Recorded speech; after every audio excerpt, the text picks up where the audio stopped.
Yo, check 1 2 1 2. It's your boy Pep Love back at you with another one. Oh my God. No, I'm not back at you with another one. I'm just checking back in with y'all, with the world, with everybody. Today is day 16. I haven't been able to do a video journal log entry or whatever, share with the world, social media thing every day. As I've gotten deeper into the fast, like, I don't know, my mind is drifting inwards. I'm allowing the transformation, so to speak, to set in. And, during a fast, it's just inevitable that you start to go through different transformative levels and layers. And, you just don't feel the same as you felt, maybe the previous day, even, or the previous moment. And so, like, I can't even lie, I almost question, like, the logic, or,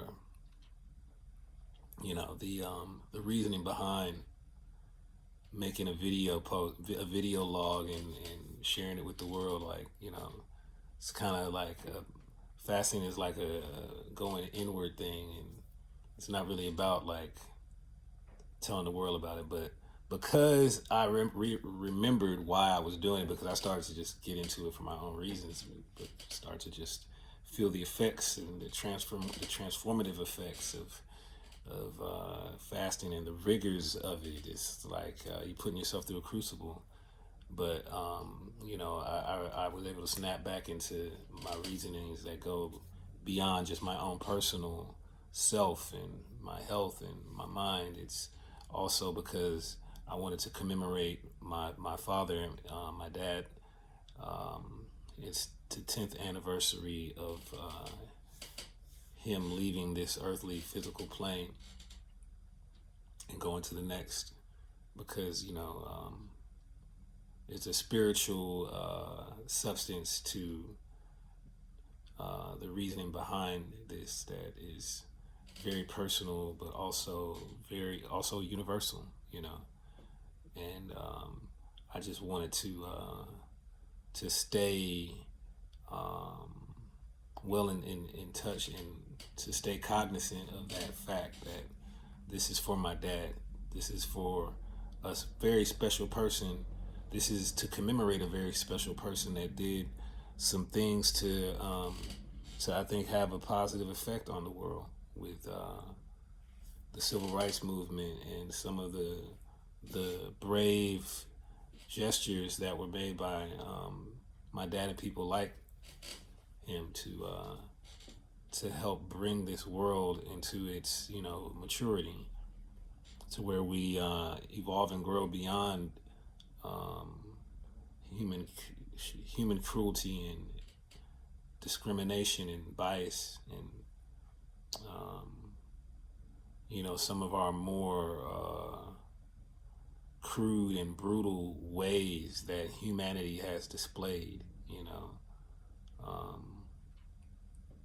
Yeah, so I think it's important to commemorate people like my dad, Wazir Peacock, Willie B. Wazir Peacock.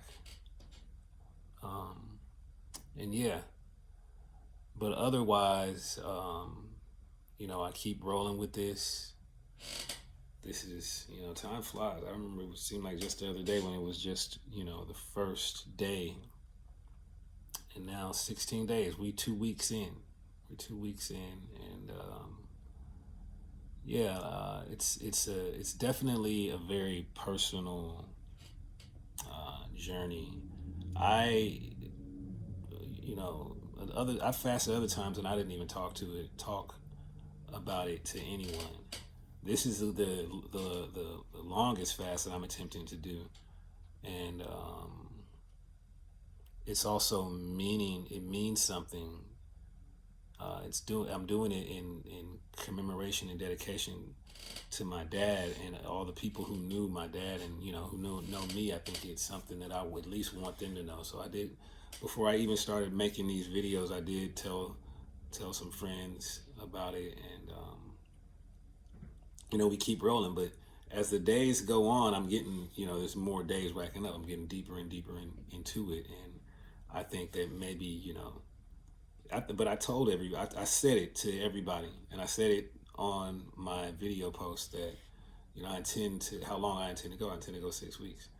And I think that just the sheer length, the amount of time spent without ingesting anything, without consuming anything, is something that most people, I think, have a difficult time wrapping their head around. And I think fasting in general, a person committing to a fast and doing it is a threat. It's actually a threat to the order, to like the social order of the world, to the way in which people see themselves and see their place in the world, their purpose.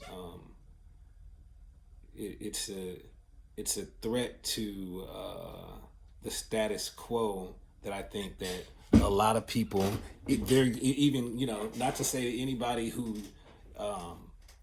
falls prey to certain status quo ways of thinking and being, and limitations that they may put on themselves in the way that they believe, the things that they believe are possible.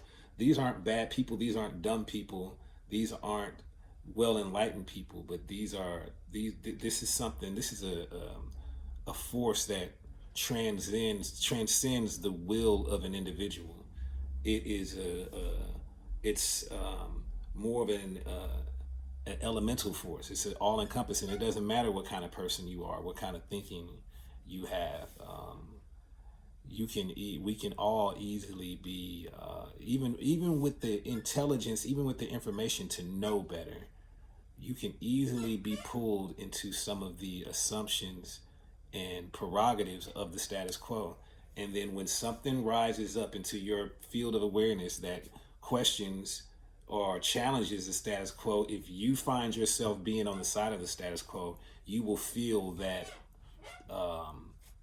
that feeling of being threatened within yourself, even if it's not really genuinely you that feels threatened. It's this force, and we live in a society that is almost based upon or predicated upon exploiting the masses and manipulating the masses into doing things to help to support and prop up the status quo, and to shift and centralize resources into the hands of the few. And this compulsive, addictive, consuming paradigm is a huge part of that. And that's just to speak of the more contemporary reasons why abstaining from consuming is a threat. It can be seen as a threat to the forces that bring this out of us, that bring this out of people, that bring this this behavior of manipulating, of what did I say before? I said manipulating the masses, of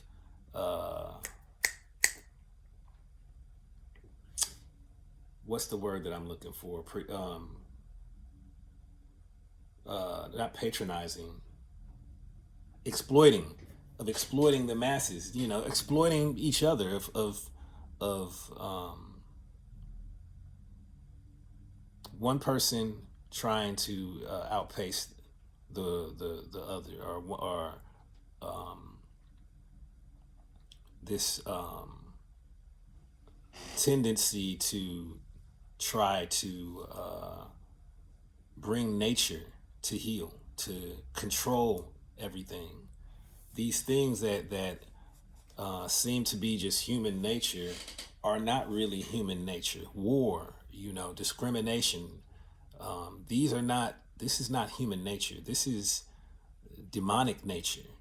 And I think people think that our more demonic side that can be exhibited through humanity, not just because one person is so bad, or just or because one circumstance, or because we're at war or whatever. This demonic this demonic force is something that uses humanity as a host, and it can come out of anybody at any given time. And making a choice to abstain gives you a certain amount of power and control over your own life, of your own destiny, of what your own decisions, that is not being guided by impulses, by impulse that we don't understand, by impulse that isn't working in our interest, by that isn't our own prerogative. It's an impulse, and the impulse to consume is just one of those things that can nick away at your ability to control your own behavior, to be in charge and captain of the ship of your own decisions that you make. That is something that I think people should examine, of why you may have a negative reaction when your boy Pep Love is like, I'm fasting for 6 weeks. Oh, you sure you can do that? Is that okay? That's safe. I know anybody who would ask that question is because they care about me, or they think that the reason why they are questioning it, or may have like a visceral reaction to it, is because they care about me or care about the other person or whatever. But sometimes I wonder what they would say if it was just a philosophical conversation and it wasn't about me. People people have their opinions. People have their opinions, but sometimes I think people's opinions aren't really their own. Because a lot of times that people seem to, or kind of pretend that they are completely ignorant to, like fasting. Oh my God, what's that? Why would you ever do that? If they dig a little bit deeper, and if you just dig a little bit deeper in a person, you find out that they know a lot more about it than they are letting on. It's just this is just their negative reaction, because this is a threat to really the enemy. This is a threat to the enemy of humanity, and the enemy of humanity isn't people, no matter how bad they are. It's not Hitler or Donald Trump or whoever. This demonic dark force can be embodied by any person. It can come out of any person. And being skeptical of questioning the things that people do, or fasting, to be specific, is not such a bad thing. It's not like you're automatically a demon because you're not rocking with my decision to fast. That's not the case here. But I think that we all should be careful, and we should be wary and aware of our reactions to things, and question of whether your reaction is really you. Is it you reacting, or is this a force that is beyond you, that is coming out of you? And I think fasting for me at this point, the 16th day, I'm starting to really have some transformative things go on. Different kind of, hormone, serotonin, whatever it is flowing through my body. So my mind is just thinking differently, thinking clearly, I guess. And being in this state, in this fasted state, it's been a lot easier for me to question those kind of things. Like, is that me? Why did I have that reaction? Why am I thinking that way? Why did that, even thinking about things in the past, like, why do I feel that way? Why do I think that way? Why are my impulses to do certain things? And when I give it a little bit of space, is that, was that even really me? Sometimes we all do things that we like, ooh, cringe. Why did I say that? Ooh, I'm embarrassed. But you don't even got to do that. You don't even got to be that way, because you could be like that. You can really, truly, honestly be like, that was not me. That was something. It came out of me. I wish I was strong enough to have a buffer and a protection from whatever that is that came out of me at all times, so it would never happen. So I would never have to look back and think about that behavior and be like, damn, I said that, I did that, damn, you know. But I don't think anyone is immune to that. Any of us and all of us could be subject to the forces in this world, you know, because truth is truth, whether it's been discovered and verified by and objectively by everybody or not, or if it's undiscovered. Whatever is whether we're aware of it or not. And if there are forces that that have an influence, an undue influence even on us, that is something. And especially if they're subtle and they're things that you have to stay in tune to with yourself, at least, to be aware of. We should be keen to put ourselves in the mind state, in the vibrational state, to where we can sense when those forces are attempting to have an influence and an effect on us. So yeah, 16th day, second week. This is I didn't hit y'all exactly on week 2. This is a couple of days after, but I just wanted to tap in with myself, like keep myself accountable, like I said before, and tap in with everybody who has been paying attention, who may get some inspiration out of witnessing a person undertake such ambitious endeavor as a 6-week fast. And just let y'all know that I'm still going, I'm still rocking, I'm still in the fight, and I'm still as a human being beyond the fast, I'm still aspiring to great things. I know that there's still lots of amazing left in me. There's lots of excellence left in me, and I want to shine that light, but I want the world to bask in it. I want my friends, the people who I care about, my family, my loved ones, I want you guys to bask in it.